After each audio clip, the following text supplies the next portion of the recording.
अस्सलाम वालेकुम स्टूडेंट्स। आज का जो हमारा टॉपिक है that is about passing table construction. इससे जो प्रीवियस लेक्चर था उसमें हमने डिस्कस किया था आपके पास किसी भी ग्रामर में आप किस तरह से फर्स्ट और फॉलो सेट को फाइंड कर सकते हैं। इसको हमने डिटेल में एग्जांपल्स के थ्रू भी डिस्कस किया था और हमने देखा था कि आपके पास फर्स्ट सेट वो सेट होता है जिसमें आपके पास किसी भी नॉन टर्मिनल को जब आप किसी भी स्ट्रिंग के साथ रिप्लेस करेंगे तो कौन से ऐसे कैरेक्टर्स हैं जिनसे वो स्ट्रिंग स्टार्ट हो सकती है। और इसी तरह से फॉलो में ये है कि आपके पास जब भी आप किसी नॉन टर्मिनल सिंबल को एक्सपेंड करेंगे तो उसको कौन से कैरेक्टर फॉलो कर सकते हैं। इसको हमने प्रीवियस लेक्चर में डिटेल से डिस्कस किया था और फर्स्ट और फॉलो सेट बनाने का बेसिक पर्पस यही था कि हम पास टेबल को जनरेट कर सकें। अगर आपको याद हो तो हमने LL1 पार्सल में जो उसके मेन कंपोनेंट्स थे उसमें देखा था कि आपके पास इनपुट बफर है, इसके अलावा आपके पास एक स्टैक है, आपके पास LL1 पार्सर है और एक आपके पास पासिंग टेबल है। तो पासिंग टेबल को कंस्ट्रक्ट करने के लिए आपको फर्स्ट और फॉलो सेट चाहिए किसी भी ग्रामर के। हमने प्रीवियस लेक्चर में डिस्कस किया था। आज हमारा ये टॉपिक है कि हम किस तरह से LL1 पासिंग टेबल कंस्ट्रक्ट करेंगे using first and follow sets. अगर आप टॉप लेवल पार्सर की बात करें तो आपके पास ये होता है कि हमने हमेशा आप स्टार्ट करते हैं किसी भी नॉन टर्मिनल सिंबल से और उसके बाद आपने ये चूज करना होता है कि आपके पास जो इनपुट सिंबल है उस सिंबल के बेस पे कौन सी प्रोडक्शन चूज होगी। और जो फर्स्ट सेट है वो हमें ये आंसर देता है कि हमारे पास जो भी इनपुट है, जैसे हमारे पास कोई भी x इनपुट है, इस इनपुट के अगेंस्ट आपने कौन सी प्रोडक्शन चूज करनी है, क्योंकि उस फर्स्ट सेट के अंदर वो सारे आपके पास पॉसिबल सिंबल्स हैं जो कि आपके पास स्टार्ट हो सकते हैं उस प्रोडक्शन को एक्सपेंड करने से। तो आपके पास जो पासिंग टेबल है वो इस पर्टिकुलर फर्स्ट सेट को यूज करता है। ओके, अब जरा पासिंग टेबल को देखते हैं कि किस तरह से कंस्ट्रक्ट होगा। अगर आप देखें तो आपके पास ये एक ग्रामर है जिसमें आपके पास डिफरेंट प्रोडक्शंस गिवन हैं और उन प्रोडक्शन का आपके पास फर्स्ट और फॉलो सेट मौजूद है। अब अगर आप पहले फर्स्ट सेट को देखें, ई का फर्स्ट सेट, तो उसका मतलब ये है कि जब भी आप ई को टी और ई डैश से रिप्लेस करेंगे तो आपके पास जो जिन सिंबल से आपके पास स्ट्रिंग स्टार्ट होगी या तो वो आईडी होगा या आपके पास क्लोज पैरेंथेसिस होंगी, same with E dash and so on. तो अब आपको पार्सिंग टेबल कंस्ट्रक्ट करने के लिए आपको पहले कॉलम में सारे नॉन टर्मिनल सिंबल रखने पड़ेंगे, जैसे यहाँ पे आपके पास E, E dash, T, T dash और एफ है। और इसी तरह से जो आपके पास हॉरिजॉन्टल कॉलम्स होंगे इसमें आपके पास जो टर्मिनल सिंबल हैं वो टर्मिनल सिंबल्स आएंगे।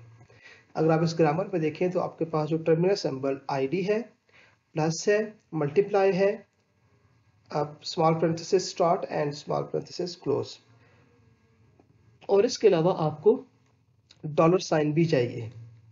हम यहाँ पे जो एप्सिलॉन है उसको एज अ टर्मिनल सिंबल नहीं ले रहे, क्योंकि आपके पास जो एप्सिलॉन है वो इनपुट पे नहीं आ सकता। इसके अलावा ये जितने भी सिंबल्स हैं ये इनपुट पे आ सकते हैं। और हमने ये भी डिस्कस किया था कि आपके पास जो इनपुट बफर है उस इनपुट बफर में सबसे पहले आपके पास डॉलर साइन होगा और आपकी इनपुट यहाँ पे लिखी होगी डॉलर साइन से पहले। ये डॉलर साइन लिखने का पर्पस ये था कि आपको पता चले कि कब आपकी इनपुट खत्म हो चुकी है। ओके, अब अगर आप देखें सबसे पहले ई को देखें तो आपके पास जो ई है वो आपके पास स्टार्ट हो सकता है टी और ई डैश से। तो अब अगर आप टी को देखें तो उसका मतलब है जो ई है वो हमेशा टी से स्टार्ट होगा। अब टी कौन से सिंबल से स्टार्ट हो सकता है वो आपको टी का फर्स्ट सेट बताएगा, क्योंकि आपके पास ये सेट है। मैं फिर रिपीट कर रहा हूं, आपके पास जो नॉन टर्मिनल सिंबल ई है, जब भी आप नॉन टर्मिनल सिंबल ई को एक्सपेंड करेंगे तो आपके पास चॉइस है टी और ई डैश की। और इसी तरह से अगर आप देखें टी और ई डैश जो है ये नॉन टर्मिनल सिंबल है, तो उसका मतलब ये फर्दर एक्सपेंड होंगे। तो टी चूंकि पहले लिखा हुआ है तो आपके पास टी पहले एक्सपेंड होगा। अब अगर आप टी को देखें तो टी के फर्स्ट सेट में आपके पास आईडी है और आपके पास ब्रैकेट स्टार्ट है। आप इन दोनों में से किसी एक सिंबल के साथ टी को एक्सपेंड कर सकते हैं। तो इसका मतलब यह है कि जब भी आप ई को एक्सपेंड करेंगे तो आपको या तो आप आईडी के थ्रू इसको एक्सपेंड करेंगे या स्मॉल ब्रैकेट के थ्रू आप इसको एक्सपेंड करेंगे। तो आपके पास ये जो प्रोडक्शन है E can be replace with T E dash, ये आपके पास आईडी में आएगी क्योंकि आप जब भी आपके पास आईडी इनपुट होगी तब भी आपको यही प्रोडक्शन यूज करनी पड़ेगी। और अगर आपके पास इनपुट पेरेंथेसिस है, स्टार्ट पेरेंथेसिस, तब भी आप यही प्रोडक्शन को यूज करेंगे। इसके अलावा आपके पास जो ई है वो किसी और सिंबल से स्टार्ट नहीं हो सकता। इसी तरह उसके बाद जो आपके पास नेक्स्ट नॉन टर्मिनल सिंबल है वो आपके पास ई डैश है। तो अगर आप ई डैश को देखें तो आपके पास ई डैश में दो प्रोडक्शन है, प्लस टी ई डैश और एप्सिलॉन। तो उसका मतलब ये है कि ई डैश जो है वो प्लस से भी स्टार्ट हो सकती है और आप ई डैश को एप्सिलॉन के साथ भी रिप्लेस कर सकते हैं। तो जब आप ई डैश के अगेंस्ट आपके पास इनपुट सिंबल प्लस होगा तो आप ई डैश को एक्सपेंड करेंगे with plus T and E dash. तो इसका मतलब ये है कि जब आपके पास प्लस होगा, जब आपके पास प्लस इनपुट होगी और आपके पास जो करंट सिंबल ई डैश होगा तो उसको आप एक्सटेंड करेंगे with E dash plus T E के साथ। इस तरह से अगर आप एप्सिलॉन को देखें तो अब आपके पास इनपुट पे एप्सिलॉन नहीं आ सकता, इसीलिए हमने यहाँ पे एप्सिलॉन नहीं लिखा। अब एप्सिलॉन, लेकिन आपके पास ये चॉइस है कि आप ई डैश को एप्सिलॉन के साथ रिप्लेस कर सकते हैं। अब आप ई डैश को एप्सिलॉन के साथ कब रिप्लेस करेंगे?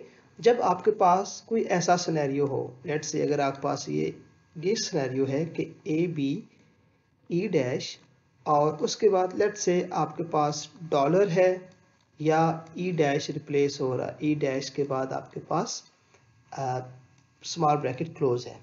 तो अब दोनों सिनेरियो में आप ई डैश को एप्सिलॉन के साथ रिप्लेस कर सकते हैं।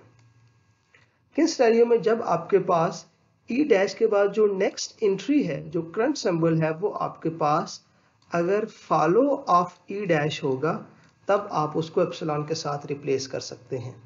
अगर वो symbol follow of E dash नहीं होगा तो आप उसको एप्सिलॉन के साथ रिप्लेस नहीं कर सकते। तो इसका मतलब ये है कि अगर आप ई डैश को एप्सिलॉन के साथ रिप्लेस करना चाह रहे हैं तो आपके पास जो करंट सिंबल है या तो वो डॉलर हो या वो स्मॉल ब्रैकेट क्लोज हो, यानी उसके फॉलो सेट, ई डैश का फॉलो सेट हो। तो ई डैश में आप उसको रिप्लेस कर सकते हैं जब आपके पास इनपुट एक डॉलर हो, या आप उसको रिप्लेस कर सकते हैं जब आपके पास स्मॉल ब्रैकेट क्लोज हो, तो उसको भी आप ई डैश विद एप्सिलॉन रिप्लेस कर सकते हैं। अब उसके बाद जो आपके पास नेक्स्ट सिंबल है दैट इज ऑफ टी। अगर आप टी को देखें तो टी को आप सिर्फ एक्सपेंड कर सकते हैं एफ और टी डैश के साथ। तो इसका मतलब ये है आप टी को फर्स्ट ऑफ एस के साथ ही एक्सपेंड कर सकते हैं, इसके अलावा आपके पास कोई चॉइस नहीं है। तो फर्स्ट ऑफ एफ जो है वो आपके पास आईडी है और स्मॉल ब्रैकेट स्टार्ट है। उसका मतलब है अगर आपके पास करंट सिंबल टी है और आपके पास इनपुट आईडी है तो आप उसको एक्सपेंड कर सकते हैं with using this production, T can be replace with F T dash. इसी तरह से अगर आपके पास जो करंट सिंबल इनपुट जो है वो आपके पास स्मॉल ब्रैकेट स्टार्ट है और आपके पास जो करंट प्रोडक्शन है वो टी है और आप टी को रिप्लेस करना चाह रहे हैं तो आप उसको रिप्लेस कर सकते हैं with T can be replace with F T dash. इसके अलावा आपके पास और कोई चॉइस नहीं है। ओके, इसी तरह से अगर आप टी डैश पे जाएं तो अगेन टी डैश जो है ये आपके पास, इसमें आपके पास दो चॉइसेस हैं, आपके पास एप्सिलॉन भी है और आपके पास multiply by F T dash भी है। तो पहली चॉइस तो आपके पास इजी है, जब भी आपके पास मल्टीप्लिकेशन होगी और आपके पास जो करंट सिंबल है वो टी डैश है, तो उसको आप एक्सपेंड करेंगे with T can be replace by multiply F T dash, यानी जो पहली प्रोडक्शन है इसके साथ आप इसको एक्सपेंड करेंगे। अब टी डैश को आप एप्सिलॉन के साथ कब एक्सपेंड करेंगे? जब आपके पास जो करंट सिंबल है वो फॉलो ऑफ टी डैश होगा, तो आप टी डैश को एप्सिलॉन के साथ रिप्लेस कर सकते हैं। तो अगर आप टी डैश का फॉलो देखें तो आपके पास प्लस, ब्रैकेट क्लोज और डॉलर साइन है। तो इसका मतलब ये है, अगर आपके पास प्लस इनपुट है और आप टी डैश पे हैं तो आप उसको एप्सिलॉन के साथ रिप्लेस कर सकते हैं। इसी तरह से अगर आपके पास स्मॉल ब्रैकेट क्लोज है और आप टी डैश पे हैं तब भी आप उसको एप्सिलॉन के साथ रिप्लेस कर सकते हैं। और same case with dollar, dollar के साथ भी आप ऐसे ही कर सकते हैं। और अब अगर आप लास्ट जो नॉन टर्मिनल सिंबल है वो आपके पास F है, तो F को अगर आप देखें तो F जो है वो आपके पास ID से रिप्लेस हो सकता है और स्मॉल ब्रैकेट स्टार से रिप्लेस हो सकता है। तो इसका मतलब है, अगर आपके पास F करंट सिंबल है और आपके पास ID जो है वो इनपुट है, तो आप उसको F can replace with ID। आप इस प्रोडक्शन के साथ आप उसे रिप्लेस कर सकते हैं। और अगर आपके पास स्मॉल ब्रैकेट है तो आप उसको F can be replace with small bracket E small bracket close, इसके साथ रिप्लेस कर सकते हैं। तो ये आपके पास जो कंप्लीट टेबल बना है ये आपके पास पार्स टेबल है। अब पार्स टेबल क्या बता रहा है आपको कि आपने जो करंट आपके पास नॉन टर्मिनल सिंबल है उस टर्मिनल नॉन टर्मिनल सिंबल को जो आपके पास इनपुट आ रही है, इनपुट सिंबल है, उस इनपुट सिंबल को देखते हुए आपने कौन सी प्रोडक्शन यूज करनी है। जैसे अगर आप देखें तो E जो है वो आप जब भी आपके पास ID स्टार्ट में होगी तो आप E को T डैश TE डैश के साथ रिप्लेस कर सकते हैं, same with small bracket start. अगर आपके पास लेट से इनपुट ही आपके पास प्लस मल्टीप्लाई बाय F से स्टार्ट हो रही है, तो इसका मतलब है ये जो इनपुट है ये इनपुट इस ग्रामर पे एक्सेप्टेड नहीं होगी शायद, क्योंकि आपके पास E जो है वो T से स्टार्ट हो रहा है और T जो है वो आपके पास स्टार्ट हो रहा है with ID and small bracket. तो उसका मतलब है आपके पास जो प्रोडक्शन है वो ID से एटलीस्ट या स्मॉल ब्रैकेट से स्टार्ट होनी चाहिए इस पर्टिकुलर ग्रामर में। ओके, अब क्वेश्चन ये है कि आपके पास अगर पार्स टेबल जनरेट हो गया है तो उस पार्स टेबल से हम ट्री कैसे जनरेट करेंगे, यानी जो इनपुट है उसको पार्स कैसे करेंगे। इसको हम एग्जांपल के थ्रू समझते हैं। आपके पास लेट्स से एक ग्रामर है जो कि S can be replace with small bracket start S small bracket close और एप्सिलॉन। तो अगर आप देखें तो S के जो स्टार्ट है that is from small bracket, तो इसका मतलब है इसका जो फर्स्ट सेट है, इसका फर्स्ट सेट जो है that will be small bracket, और इसी तरह से एस का जो फॉलो सेट है that will be small bracket close and obviously आपके पास डॉलर भी इसमें होगा। तो ये आपके पास इसके फॉलो सेट में आएंगे। तो अब इसका पास ट्री किस तरह से बनेगा, आपके पास ऑब्वियसली इस रो वाइज में आपके पास टर्मिनल सिंबल है और कॉलम वाइज आपके पास नॉन टर्मिनल सिंबल है। तो आपके पास नॉन टर्मिनल सिंबल सिर्फ S है, तो जब आपके पास स्मॉल ब्रैकेट स्टार्ट होगी तो आप उसको रिप्लेस करेंगे with S can be replace with bracket start S and bracket close. इस प्रोडक्शन को यूज करते हुए आप इसको एक्सपेंड करेंगे। इसी तरह से अगर अगर आपके पास एप्सिलॉन, यानी अब दूसरी जो प्रोडक्शन है वो है एप्सिलॉन की, S can be replace with epsilon. तो इसका मतलब ये है कि आप S को तभी एप्सिलॉन के साथ रिप्लेस करेंगे जब आपके पास जो इनपुट है वो S के फॉलो सेट से हो। और अभी आपने देखा है कि S का जो फॉलो सेट है वो डॉलर है और ब्रैकेट क्लोज है, ये S के फॉलो सेट में है। उसका मतलब है चाहे आपके पास ब्रैकेट क्लोज हो चाहे आपके पास डॉलर हो, तो आप S को रिप्लेस करेंगे विद एप्सिलॉन। तो ये आपके पास इसका पार्स टेबल है। तो अब इसको जरा देखते हैं कि किस तरह से आपके पास ट्री जनरेट हो रहा है और किस तरह से आपके पास स्टैक काम कर रहा है। आपके पास इनपुट है, आपके पास ये इनपुट है जिसमें bracket start close close and dollar sign, ये आपके पास इनपुट है। और आपके पास जो स्टैक है, उस स्टैक के सबसे लो आपके पास लोएस्ट वैल्यू जो होगी, बॉटम पे जो होगा वो डॉलर होगा। और ऑब्वियसली हमने एस से स्टार्ट करना है तो उसके ऊपर एस होगा। और सेम यहाँ पे हम ट्री वाइज भी देखते हैं, ट्री जो है वो ऐसे स्टार्ट हो रहा है। तो अब आपके पास जो पहली इनपुट है, अगर पहली इनपुट को देखें तो आपके पास ये ब्रैकेट स्टार्ट है। उसका मतलब ये है कि अगर आपके पास करंट सिंबल एस है और आपके पास जो इनपुट है वो ब्रैकेट स्टार्ट है, तो आप इसको इस प्रोडक्शन के साथ रिप्लेस करेंगे या इस प्रोडक्शन के साथ एक्सपेंड करेंगे।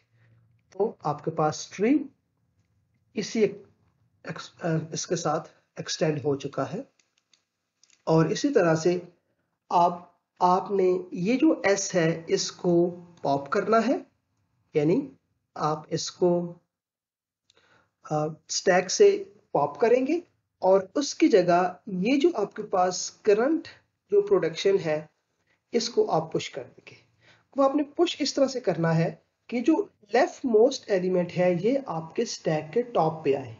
तो आप इसको पुश इस तरह से करेंगे, आप राइट साइड से पुश करना स्टार्ट करेंगे और लेफ्ट की तरफ आएंगे, ताकि आपके पास जो लेफ्ट साइड पे जो सिंबल है वो आपके स्टैक के टॉप पे आए। तो आपके पास ये कुछ इस तरह से होगा, ये लेफ्ट राइट साइड से आपके पास जो पैरेंथेसिस क्लोज हो रही हैं ये पुश होगी, उसके बाद एस पुश होगा और उसके बाद आपके पास ब्रैकेट स्टार्ट पुश होगी। तो अब अगर आप देखें तो ये जो पहली ब्रैकेट है, ये ब्रैकेट और ये ब्रैकेट दोनों सेम है। इसका मतलब है आपके पास ये जो इनपुट है यहां तक वैलिड है।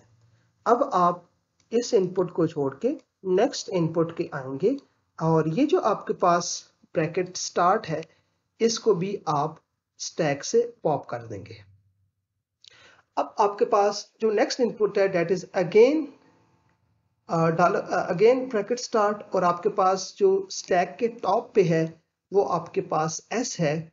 उसका मतलब ये है आप अगेन एस को इस इनपुट सिंबल के अगेंस्ट इस प्रोडक्शन के साथ रिप्लेस करेंगे। तो आपके पास एस जो है वो अगेन इस प्रोडक्शन के साथ एक्सटेंड हुआ है और यही जो प्रोडक्शन है अब ये आप स्टैक में पुश भी करेंगे। और आपको वैसे ही पुश करना है, आप राइट से लेफ्ट की तरफ जाएंगे, bracket S and bracket start. अब आपके पास अगर आप देखें तो ये जो इनपुट है और ये इनपुट, ये वाला जो सिंबल है टॉप पे स्टैक के टॉप पे, ये दोनों सेम है। तो इसका मतलब है यहां तक आपकी पार्सिंग ठीक है। अब आप नेक्स्ट इनपुट पे जाएंगे और साथ ही आपके पास जो जो सिंबल आपके साथ इसके साथ मैच हुआ है उसको आप स्टैक से पॉप कर देंगे। अब उसके बाद आपके पास जो नेक्स्ट इनपुट है वो है आपके पास स्मॉल ब्रैकेट क्लोज, और आपके पास जो स्टैक में टॉप पे है वो है एस। अगर आप इस पर्टिकुलर केस को देखें तो जब आपके पास स्मॉल ब्रैकेट क्लोज होगी और आपके पास स्टैक के टॉप पे एस होगा तो आप उसको एप्सिलॉन के साथ रिप्लेस करेंगे। एप्सिलॉन के साथ रिप्लेस करने का मतलब ये है आप इसको सिंपली डिलीट कर देंगे। तो आपके पास ये जो एस है ये भी स्टैक से पॉप हो जाएगा। अब अगर आप देखें तो ये जो, और इसी तरह हम ऑब्वियसली यहाँ पे भी ट्री में भी इसको एस को एप्सिलॉन के साथ रिप्लेस करेंगे ताकि एस डिलीट हो जाए। और अब ये जो सिंबल है, ये जो आपके पास ब्रैकेट क्लोज है, स्टैक के टॉप पे जो ब्रैकेट क्लोज है ये दोनों सेम है। तो इसका मतलब है यहां तक आपकी पार्सिंग ठीक है। अब आप नेक्स्ट सिंबल पे जाएंगे और ऑब्वियसली इस जो आपके पास स्टैक के टॉप पे सिंबल है इसको आप स्टैक से बाहर निकाल देंगे, यानी पॉप कर देंगे। और इसी तरह से ये पहले भी आपके पास पॉप हो चुका है। अब अगर आप देखें तो आपके पास जो स्टैक के टॉप पे है वो आपके पास एस है और आपके पास ब्रैकेट क्लोज है। तो ऑब्वियसली आपके पास जो इनपुट है that is S can be replace जो है वो आपका स्मॉल ब्रैकेट है और आपका जो प्रोडक्शन है वो बता रही है can be replace with empty, तो आप इसको यहाँ पे डिलीट करेंगे और अब आपके पास जो इनपुट है वो है स्मॉल ब्रैकेट क्लोज। तो अब ये वाली इनपुट और ये वाली इनपुट दोनों सेम है, तो अब आपके पास ये भी स्टैक से पॉप हो जाएगी। अब अगर आप देखें तो सारी चीजें स्टैक से पॉप हो चुकी हैं। अब आपके पास जो टर्म इनपुट सिंबल है वो है डॉलर। ये इनपुट सिंबल डॉलर और ये स्टैक का जो सिंबल डॉलर, ये दोनों सेम है। इसका मतलब है आपके पास जो इनपुट है वो इस ग्रामर को यूज करते हुए सक्सेसफुली पार्स हो चुकी है। और ऑब्वियसली आप देख सकते हैं कि आपके पास इसका ट्री भी जनरेट हो चुका है और आपके पास स्टैक में सिर्फ डॉलर रह गया है। तो इसका मतलब ये है कि आपने इस ग्रामर के रूल को यूज करते हुए इस इनपुट को सक्सेसफुली पार्स कर लिया है। ओके, अब क्वेश्चन ये है कि क्या सारे ग्रामर जो है वो LL1 पार्सर्स के थ्रू इंप्लीमेंट किए जा सकते हैं? इसका जो आंसर है वो है नो। उसके कुछ रीजंस हैं क्यों आपके पास LL1 पार्सर्स, सारी जो ग्रामर्स है वो LL1 पार्स नहीं हो सकते। अगर आप देखें तो अगर आपके पास कोई ऐसा सिनेरियो है, जैसे मैं यहाँ पे बताना चाह रहा हूँ, यहाँ पे लेट्स से अगर आपके पास, अगर आप देखें तो हर सिंबल के अगेंस्ट आपके पास एक एंट्री है। अगर आपके पास कोई ऐसा ग्रामर है जिसमें एक इनपुट सिंबल के अगेंस्ट दो एंट्रीज हैं, तो आपके पास वो जो ग्रामर है वो LL1 पार्स नहीं हो सकता। और ये तभी होगा जब आपके पास नॉन डिटरमिनिस्टिक ग्रामर होगा। जैसे अगर आप इस पर्टिकुलर ग्रामर को देखें तो आप ये ग्रामर ये कह रहा है कि a can be replace with alpha beta 1 alpha beta 2 and alpha beta 3। इसका मतलब है आपके पास जो अल्फा है और जो a आपके पास अल्फा टर्मिनल सिंबल है और a नॉन टर्मिनल सिंबल है, तो अब आपके पास यहाँ पे तीन प्रोडक्शंस आएंगी। a can be replace with alpha beta 1, similarly a can be replaced with alpha beta 2 और same a can be replaced with alpha beta 3। तो ये तभी होगा जब आपके पास कोई नॉन डिटरमिनिस्टिक ग्रामर है। तो ये इस पे आपके पास LL1 पार्सर काम नहीं करेगा।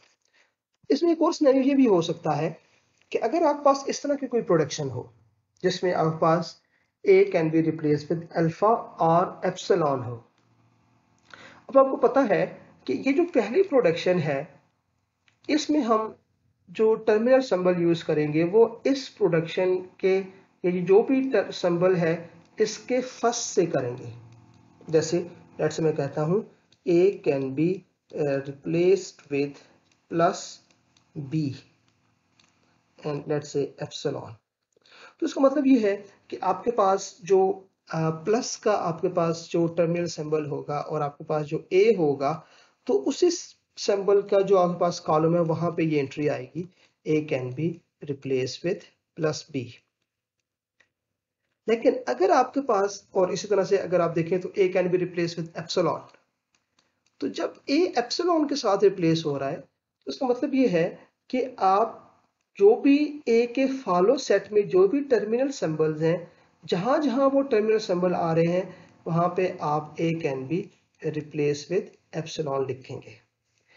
और लेट्स से अगर आपके पास ये सिनेरियो है जिसमें फर्स्ट ऑफ अल्फा और फॉलो ऑफ a, इनका जो आपके पास इंटरसेक्शन है वो नल नहीं आ रहा, यानी कुछ ऐसे सिंबल्स हैं जो कि आपके पास फर्स्ट ऑफ अल्फा और फॉलो ऑफ ए दोनों में सेम है, तो उन सिंबल्स के पास आपके पास दो दो एंट्रीज आएंगी। एक एंट्री आपके पास फर्स्ट ऑफ अल्फा से आएगी और एक एंट्री आपके पास फॉलो ऑफ ए से आएगी यूजिंग एप्सिलॉन।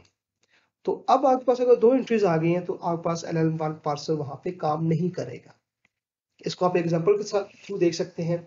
अगर आप एक पर्टिकुलर ग्रामर को देखें, इस ग्रामर को, तो आपके पास ये जो ग्रामर है, इस ग्रामर में आपके पास जो फर्स्ट ऑफ एस होगा वो आपके पास ए और बी होगा, और इसी तरह फॉलो ऑफ एस में आपके पास भी डॉलर आएगा और इसके अलावा आपके पास ए आएगा और बी आएगा। और यहाँ पे दे सकते हैं फॉलो ऑफ एस में ए भी है और बी भी है। अब अगर आप इस पर्टिकुलर फर्स्ट फॉलो को देखें तो जब हम इसका पास टेबल बनाएंगे तो आपके पास एस जो है वो आपके पास स्टार्ट सिंबल है, ए आपके पास इनपुट है, और ये जो होगा that will be small B, not capital B, B है और आपके पास डॉलर है।